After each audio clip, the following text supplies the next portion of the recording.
Hi, Trudy Behrman here, and I am talking today about living on less while building to have more. Living on less while building to have more. And I'm going to wait a few moments to see if we get anyone live. I just decided this just a few moments ago and threw it up there. Don't know if I'll get anyone to join me live. If you do join me live, there'll be some really great bonuses for you towards the end. But if you see this later, no problem. All that will happen is just check the description area or the page that you're on for some coupon codes as my thank you for participating in this video series, or this in this webinar. So I'll give it a few moments here.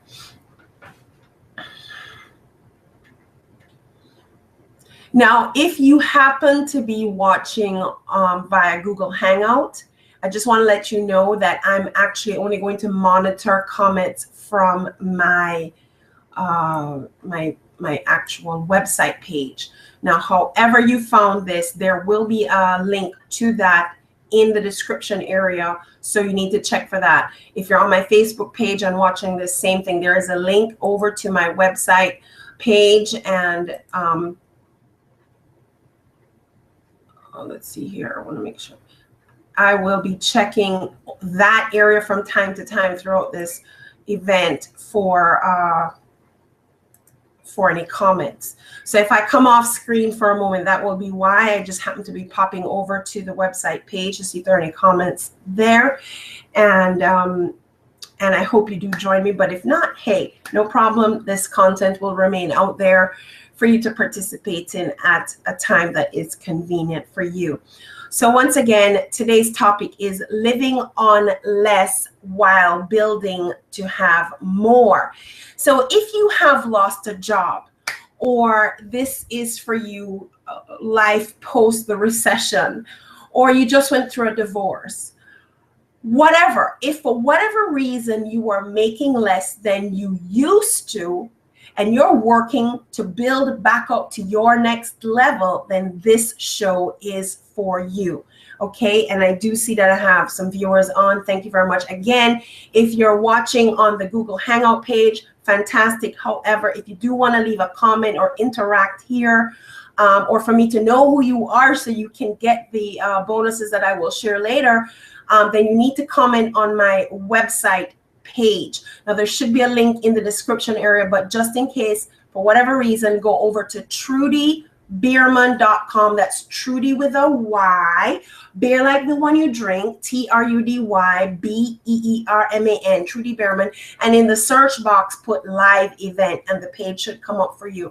I will check that area only from time to time to see if a name is there, and those are the people who will have the opportunity to get access to the bonuses that I will share at the end of the show. So I hope you hang in there with me. And we're talking again about living on less while you're building to have more.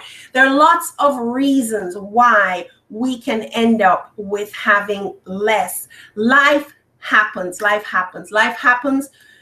Now, it could be for some of you, like for myself, this is a post-recession lifestyle. Before the recession, maybe you had a certain job, you're living in a certain place, you had a certain recession. Life on this side of the recession has not yet quite caught back up to life before the recession. The kind of income we were making before the recession, we're not quite back to that yet. So maybe you're forced to be living on less for whatever reason. Your life is post-recession, you've lost a job, maybe there's been a death of the main breadwinner of the family, maybe all of a sudden you have to care for a loved one, and that is interrupting your ability to make the income you normally would. Maybe you've had a birth of a new child and you want to stay home with that child for some time, which means you are deciding not to go back to work or wishing not to go back to work so that you can do that. Maybe there's been a divorce in your life, and so your income, the double income that was coming into the house, has been stripped to one. Or maybe you're a stay-at-home wife and now the husband has gone. Maybe the child support, maybe you're the man, the breadwinner, and your child support money, now your income, which was funneled into one home, is being split to manage two homes. Maybe you're going through an illness and you're not able to work like before. Or maybe none of the above applies for you. You simply have decided on a life strategy of living on less because you've decided that you want to have more in your future, and you already know that this is an important strategy to get there. So for anyone who's joining me, again, I just want to say thank you, but I am going to be monitoring. I'll be popping over to my website page from time to time to see if there are any comments or interactions, and only those who make a comment there is how I will know who you are and give you the option at the end to take advantage of some of the giveaways that I will offer. Now, I am not feeling 100%. I apologize. I may have to get a swig of this from time to time to keep my voice going. But again, the topic is living on less while building to have more. And let me just pop over here and turn this ceiling fan off. It is drying me out.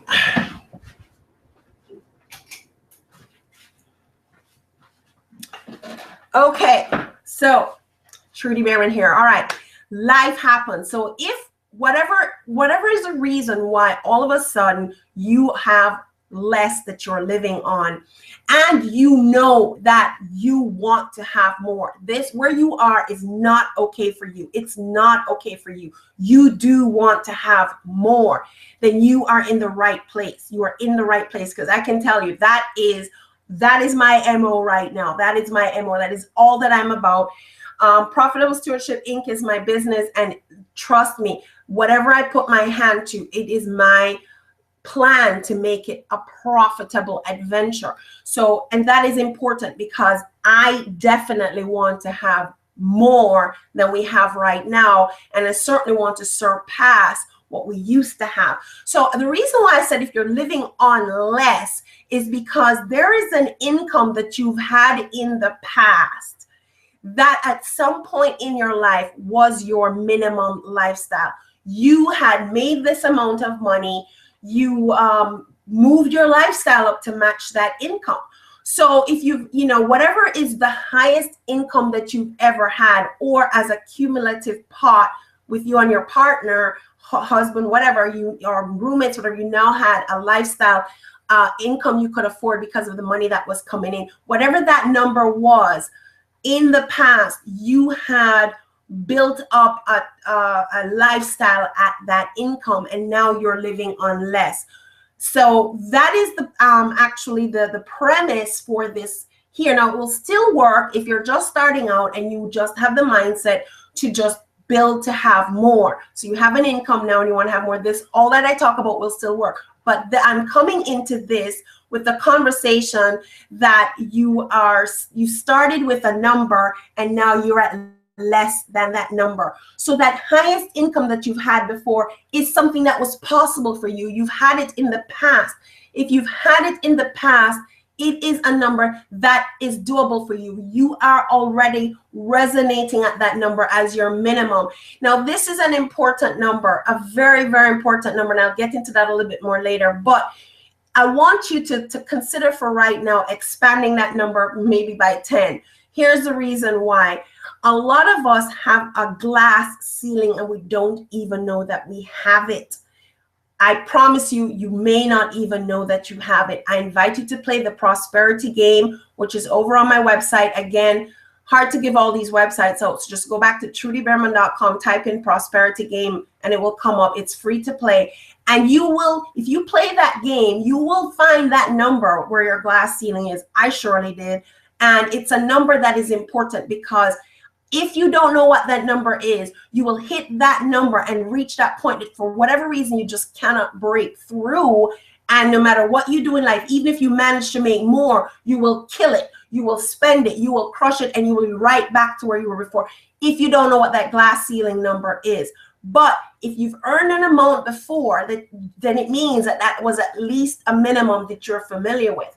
But we're talking about busting past that anyways. But I want to warn you, even if you do some of the things that we talk about here today, you may find that in the process, if you don't know what your financial glass ceiling is, you will be like a hamster on a wheel. You'll be running and running, and you won't understand what's going on. So I encourage you to go ahead and play the prosperity game, which is free, and it will be an activity that will help introduce you to your financial glass ceiling. And hopefully, as it did for me, who I've played it 3 times, I've busted through that. You will know what it is and break free from that. But your highest income that you've had in the past probably became your minimum lifestyle and the standard you're accustomed to. And now on this side of it, you're living on less of that income for whatever reason. You had this before, and now your life is less. You're earning less, and you've had to find a way to manage on less money. That is the person that I'm talking to today. Now, some of us decide, some weird strategies when we find ourselves in this situation. When you find yourself suddenly making less money or having access to less money than you're accustomed to in the past, most of us, this is what we do. We try to keep up that same lifestyle by racking up debt. Borrow from so-and-so, rack up those credit cards, sign up for a new credit card, take out a new loan. And we really don't have any real strategy for how that's going to be taken care of in the future. I mean, it's just this magical thinking.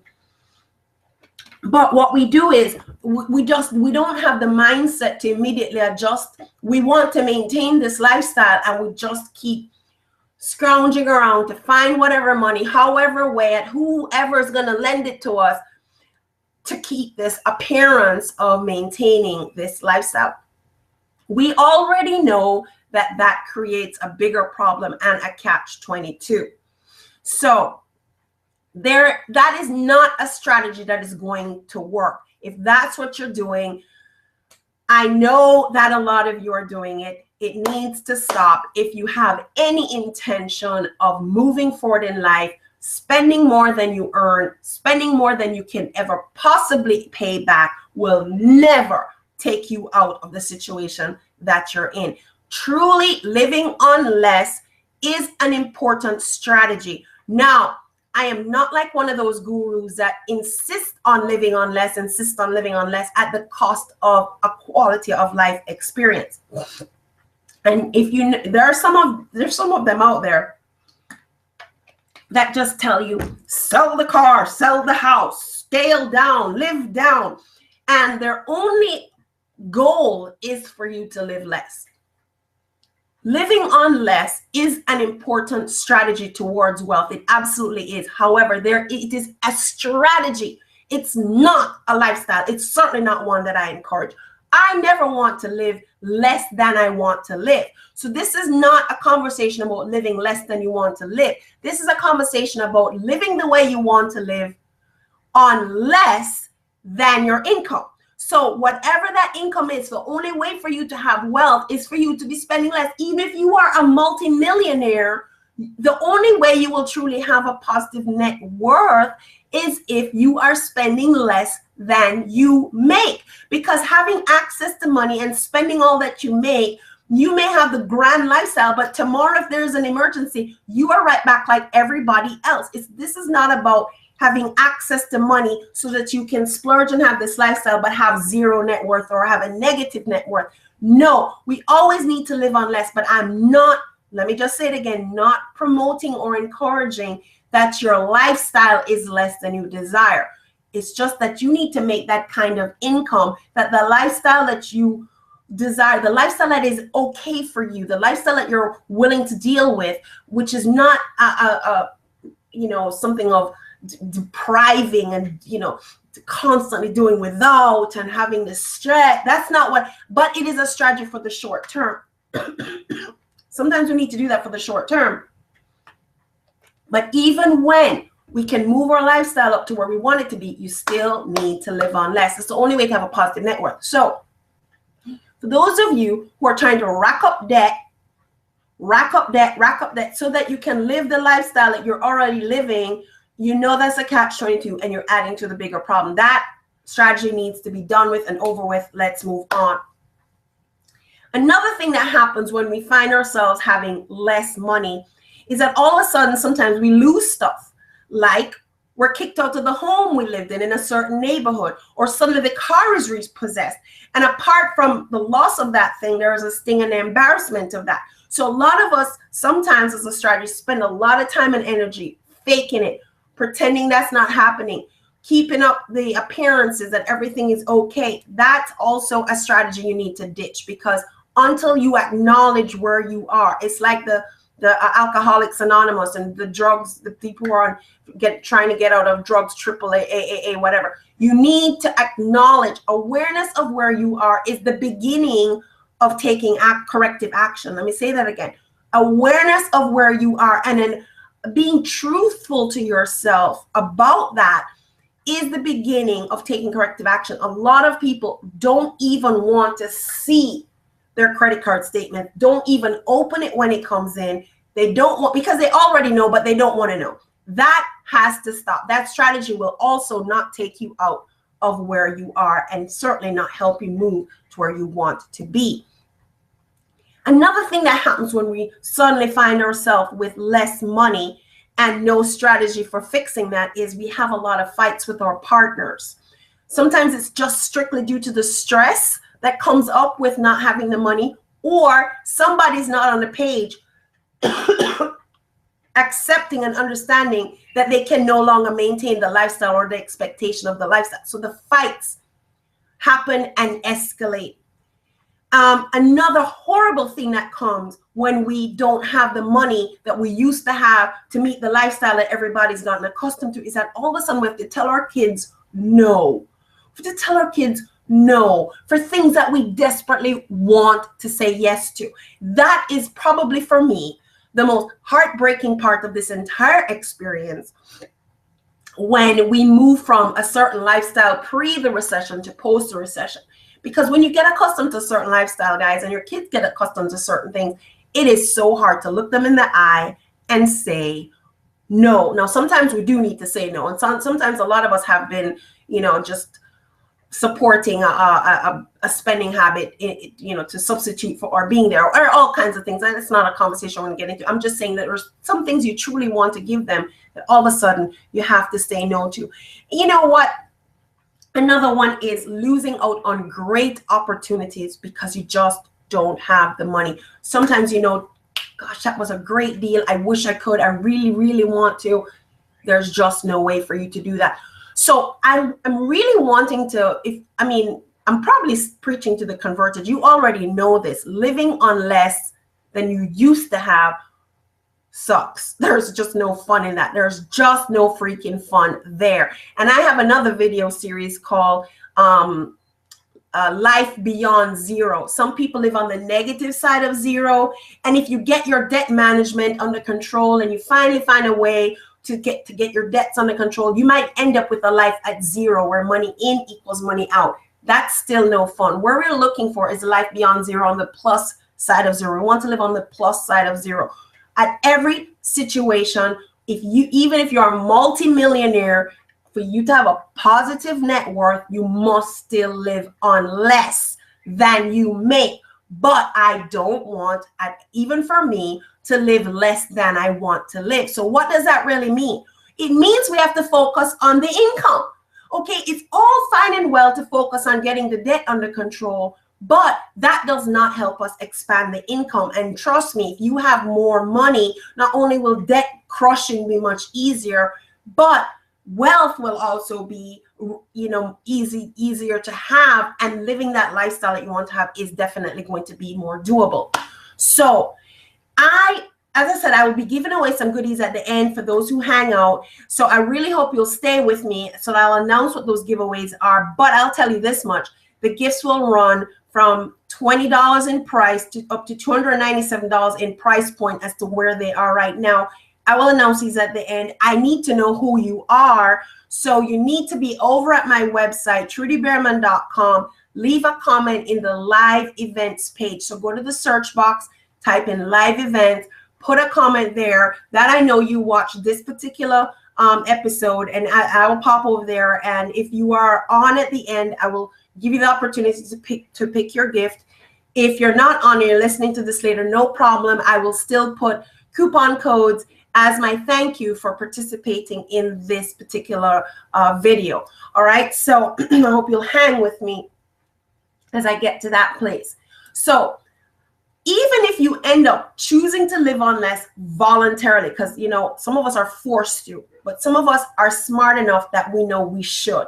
And even if you decide to do this voluntarily, which you should, it's still not easy to do. So regardless of why you're living on less, we need to talk about why we need to change our thinking around the concept of living on less. You have to take away the idea of it being a permanent status, because if you accept the permanent status of your new lifestyle, for example, I know people who lived in really great neighborhoods, had the Mercedes Benz or the Hummers or the whatevers, and they lost it. They've now moved to, you know, maybe living with mom or whatever, and that's become their new normal. They've just crashed, depressed. That's it for them. They're not even trying anymore. This has become their new normal. That is not okay. That's not the mindset that needs to happen here. Living on less is a strategy, but it should not be a mentality, okay? And you need to still have that abundant mentality, but to have that positive net worth, I don't know how many times I can reiterate, this is so important, you need to still need to live on less than you make. Okay, so the easiest way for me to get this across is to think of a thermostat. A thermostat. If you walk out in your living room, you're going to see a thermostat which manages the temperature of your home. And we can manually adjust that thermostat, okay? Think of that manual adjustment as whatever your income level is right now. So if you're making $5,000 a month, 10 grand a month, 20 grand a month, whatever that is, you've set the thermostat because that's become your lifestyle. That's become your way of living. You've set the thermostat right where it feels real comfortable for you. Okay, keep that in mind. Now, at the same time, even if, let's say, we're in the winter and we want our home at a nice toasty 70 degrees, okay? Now, clearly, to keep the home at 70 degrees is where we feel really good. But if you told your thermometer, you know what, I'm going to drop it down to say 65. So it will only kick on if the house is colder than 65. Now you've done another manual adjustment to less than where you feel absolutely comfortable. 70 is where you feel comfortable, but now you've made a determined decision. You've taken a strategy to drop the thermostat to 65. It's only going to kick on if the temperature in the house goes, you know, below 65 for whatever reason. It could be a different number. It could be 60, whatever the number is. You've taken this decision. This is not your comfort place. This number is not where you're comfortable, but you've taken decision to do this for a period of time. And while you're doing this, everybody in the home is on the same page to understand we're going to grab jackets. Okay, we're all going to be in one room. We're going to put the heater on in this one room, and you make a decision because you know that when you turn that thermostat down in the winter and you're willing to deal with a little bit colder temperature blowing in the house and put your jackets on, you've taken some decisions, some strategies to live on that less. You're going to spend less on your power bill so that you have more money. It's a decision. It's a strategy. It's short term. You're going to take some other action that is not costing you any money for a period of time so that you can save that extra money. This is the kind of concept I want you to think of. So you all, as everybody in that household has to be on the page. It just has to. So you have to have that powwow session with everybody to get them on the page. And you'll take some action steps. And in doing so, you're going to save on the power bill and you're going to take these other actions. On the flip side of that, if 70s where it was comfortable for you when the time was hot, now you probably bump that up to say 78, for example. It's only going to kick on if the house gets hotter than 78. And in the meantime, maybe you leave some windows open. Maybe you turn a fan on, a manual fan on in a single room. Maybe you wear, less warm clothes, whatever. But these are, this is the way I want you to be thinking. So the thermostat setting is the lifestyle that you're living, okay? But if you manually dial it to another number for a short term so that you can save this money while you take some corrective action, so that you can build up that bank while you're dealing with these short-term, less than comfortable experiences, so that, okay, the point is not to drop your lifestyle also for the rest of your life. You're living at less than comfortable. That's not what I'm saying here. I'm saying strategy. Think strategy, think strategy, think strategy. Okay. So those people, when they get to the point that they can afford whatever, everything's good, their money's not an issue anymore, they'll put their thermostat down where they darn well please. They can afford it. It's not an issue. But for those who need to set the thermostat at a different number, some of us need to do that. We need to adjust it, and otherwise we have to deal with the outcome of not doing that. Operating on a planless life, or just dealing with what comes next, is to live that life that comes to you and you're reactive versus living your life by design. When you go to that thermostat and you deliberately change the setting, you have taken control. You have made a decision. You have taken your life and designed it to accomplish the goals you set out to be. Now, if you plan to build to more, right? So we're living on less while we build to more. So there's a goal in mind. It's not live on less, live on less, live on less. That's it. No, we're building to more. You must be strategic, and you must plan to be strategic. Proverbs 24 verse 27 says, and I'm reading from the Complete Jewish Bible version, it just happens to be the version I like right now. Proverbs 24 verse 27 says, prepare your outside work and get things ready for yourself on the land. After that, build your house. Let me read it again. Prepare your outside work and get things ready for yourself on the land. After that, build your house. Honestly, guys, in other words, this is saying you need to have the money to support the lifestyle before establishing the lifestyle. You need to have the money to support the lifestyle before establishing the lifestyle. This fake it till you make it crap is not a good idea. Faking it till you're making it, living in the fake world is just no. I can tell you what, we can accomplish a similar thing with a different mindset. Here's my version of that. Practice like it's real. Not fake it till you make it. Practice like it's real. My older son, used to be on a football team, and he used to be throwing up on that football team. He'd come home wasted every day. I'm like, son, why are you killing it? This is just practice. The game's next week. He says, Mommy, I play like I practice, so I practice like I play. Now, my 17-year-old son gave me a huge personal lesson. He plays like he practices, so he practices like he plays. So no, you don't have to fake it till you make it. Whatever you're doing, consider it practice for the real thing. Okay, not fake till you make it. Practice whatever it is you want to accomplish. Practice. Go through the motion. Practice as if what you want to manifest is already real. That is living on faith. That faith is the evidence. Evidence is something. Listen, I'm a paralegal, and I'm not actively at work right now, but I'm trained for it. You know what evidence is, guys?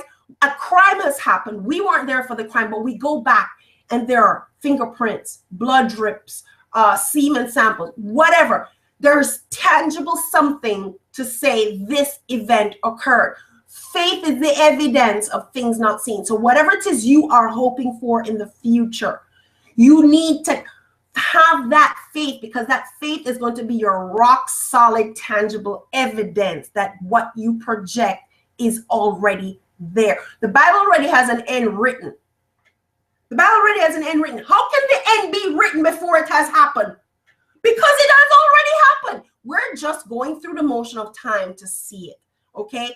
That's just how it works. Okay? So Or so let's get back to this.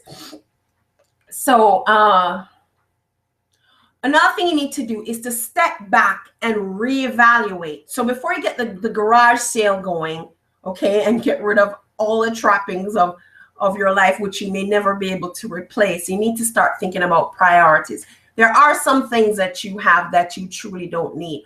A lot of people end up in the place there because they have a lot of spontaneous, planless spending. You just buy it because you have 3 of them because you couldn't find the first one. That kind of spending needs to stop. And if you have any of those extras, maybe you need to sell those so you can get some money back. But anytime there's chaos in your life, in your workspace, in your home, your house is a mess, your car is a mess, you look like a mess, you are displaying for all to see and as evidence for yourself that your life is not in control. So you need to go take care of what you can control until you can control what you want. Do what you can until you can have what you want, okay? So the next thing you want to do is to look at your monthly mandatory expenses. And I did say mandatory, okay? There's a difference between the quality of life, nice to have, and must have. You must have power. You must have water. You must have a place to live. These kinds of things are your mandatories. But even within those, you can probably reduce, renegotiate, or remove completely. So maybe you do need to go live with your mom for a little bit of time. Maybe you do need to move in with your sister, whatever the case may be, okay? Maybe you do need to shift that thermostat down or up so that you save on the power bill. So you must have power, but maybe there is another way to go about it. When you have children, sometimes these are difficult because children don't really understand. But if you have a partner that is not working on you with this and supporting you in these lifestyle changes, it will be near impossible. Everybody really does have to be on the same page.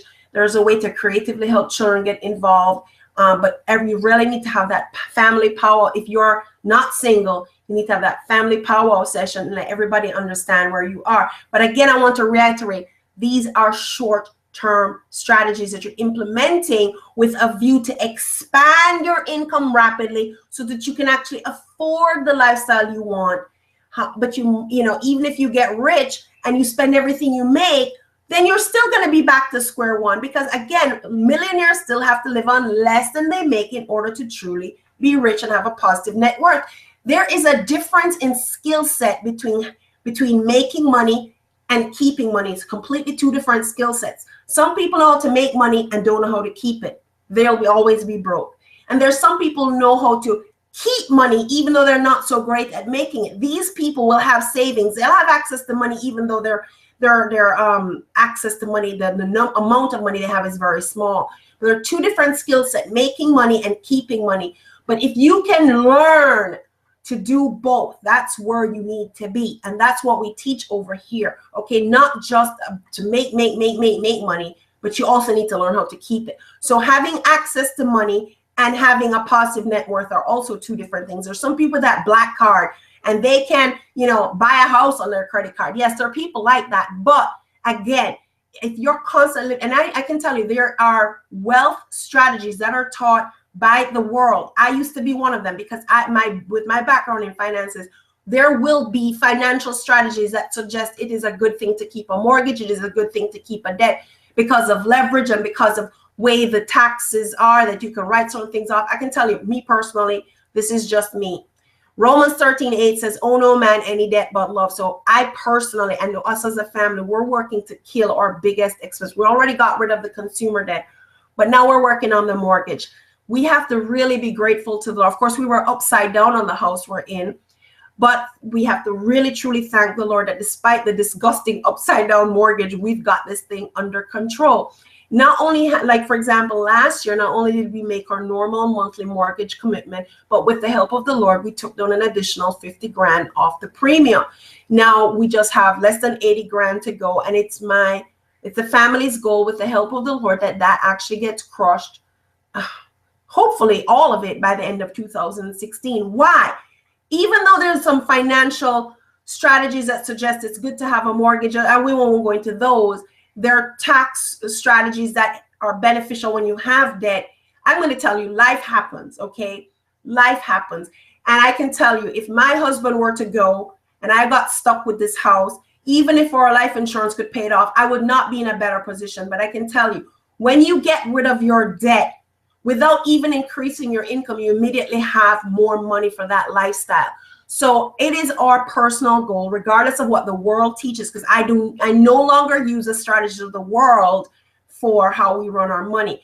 We go by the Bible, and trust me, you don't need financial credentials to be an expert on your money if you follow the Bible. Every single striking thing about life is there, and especially about being a profitable steward. And a steward is simply a manager, and we're talking about being a profitable manager. That's what this is all about. And so it is our goal to pay that dang mortgage off, whether or not we make more money, which is still our intention to do. If something were to happen to us in life, that will be one huge burden we don't have to worry about. So that is our goal. Anyway, so another thing you need to be paying attention to is cash flow. Now, I do have a video, which I will share on the page later because I don't want to be distracting with it. But I made a video earlier about cash flow. But some of you have already stumbled onto this strategy, but you stumbled onto it in a do-it-yourself type of fashion. And you're kind of winging it, and you're making do, and you're managing, but you're doing it without any particular real strategy. You must understand cash flow to maximize this money game, guys. You must. And, you know, if you've been juggling your bills, then you have, without realizing it, some understanding of cash flow. Because you know who needs to be paid now or else, and who can wait 2 more days, and this money's coming in tomorrow so that you can. If you're juggling bills, you have an idea about cash flow without realizing it. But you can still do this in a very strategic way that gives you more bang for your buck. And I'll give you one quick tip right here. But I will put the video, which will help you with a little bit more. So for example, let's say it won't really work if your card is maxed out, okay? But let's say you have a credit card that has a $2,000 limit. You have $2,000, a $2,000 card limit, but you've used up $1,000 of it. So you only have $1,000 available. This is just an example. And your minimum due is, say, $75, all right? When your paycheck comes in, let's say you take your $2,000 paycheck and you put it completely on that credit card. You pay that credit card. It seems to be from the credit card company side that you've paid it off. But here's the thing. So now when you do that, cha-ching, the credit card company says you've paid better than agreed. Your credit score is going to go up. Everything's going to look rosy on their part. But on the very next day, you're going to turn around and start using that credit card to pay your bills. So you're going to quickly blast through that $2,000 and be right back to owing them everything again. But the point is, if you channel the money that way, so we literally try to keep almost a zero balance on our credit card, which also removes any fees. Now, I tried the strategy of not having any credit cards at all.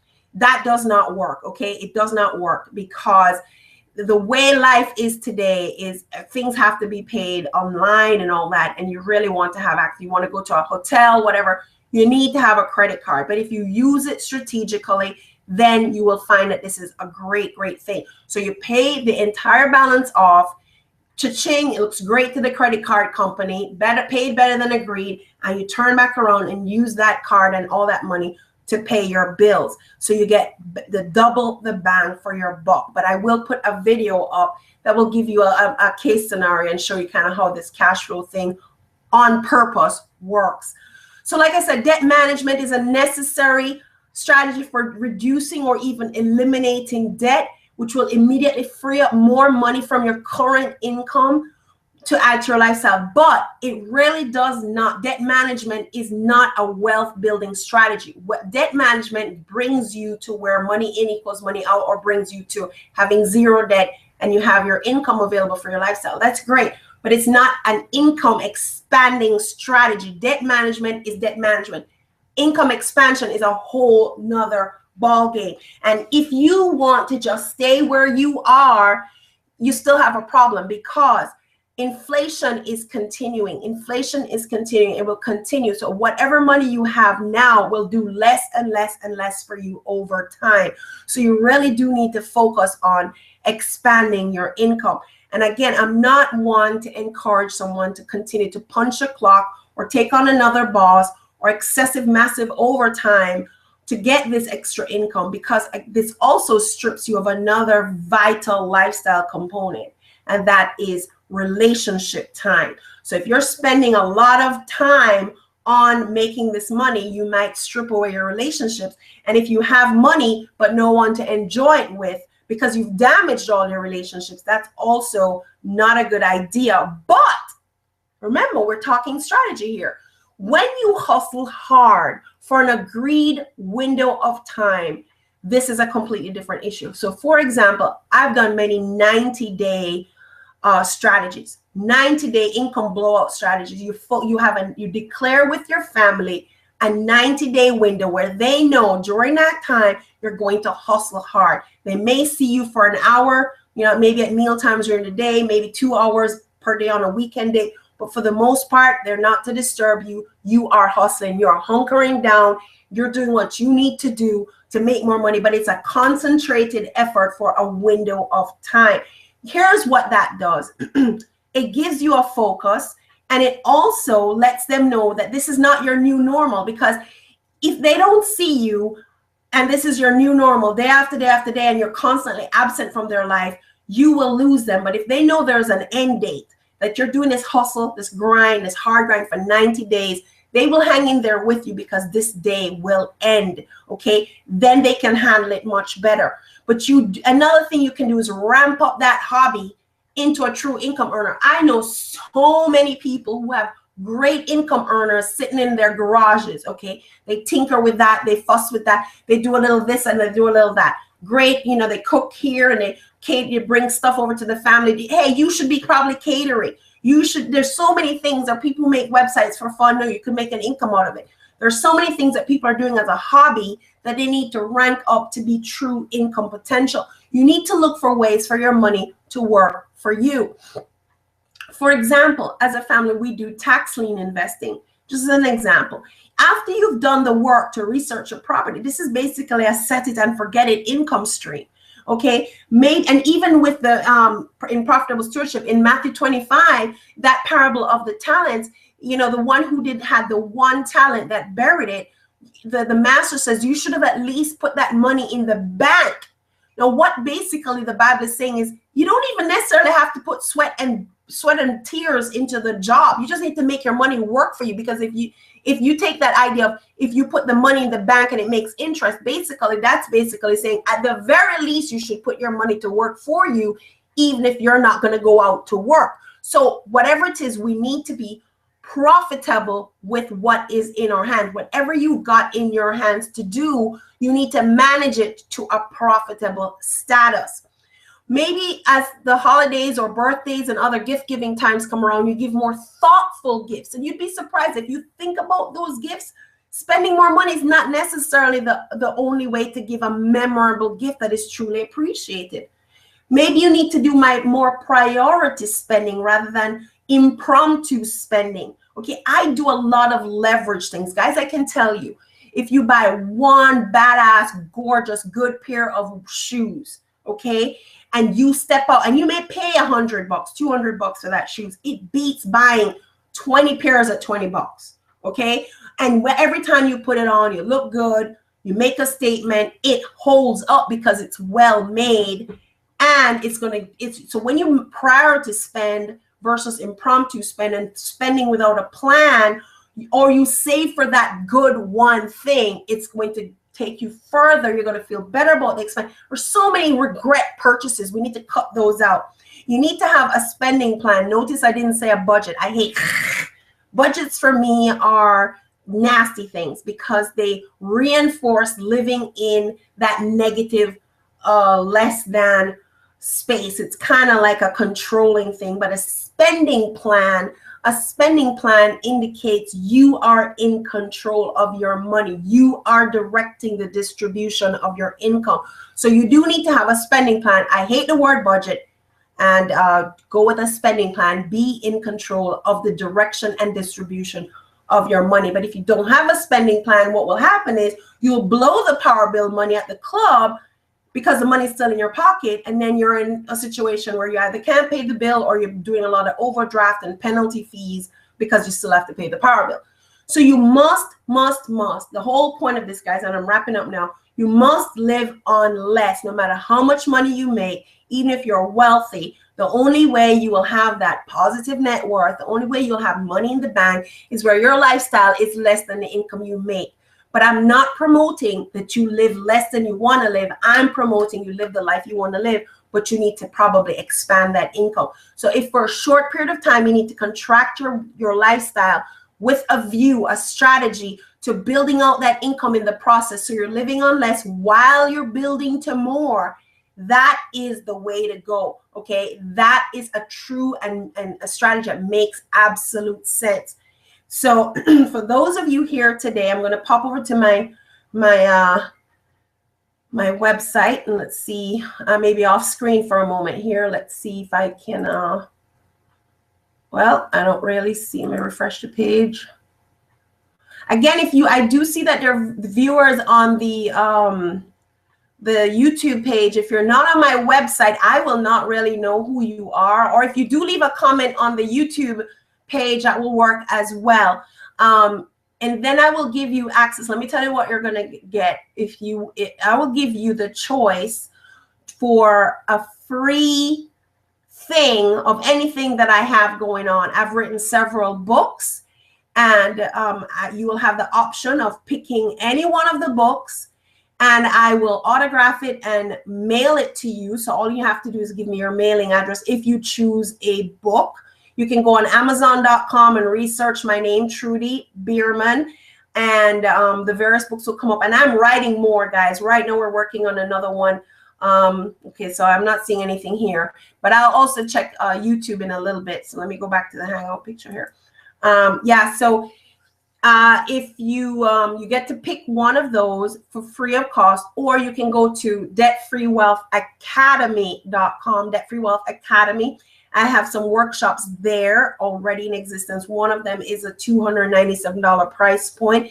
If you decide that that's the one you want, I will send you a code to get that class for free.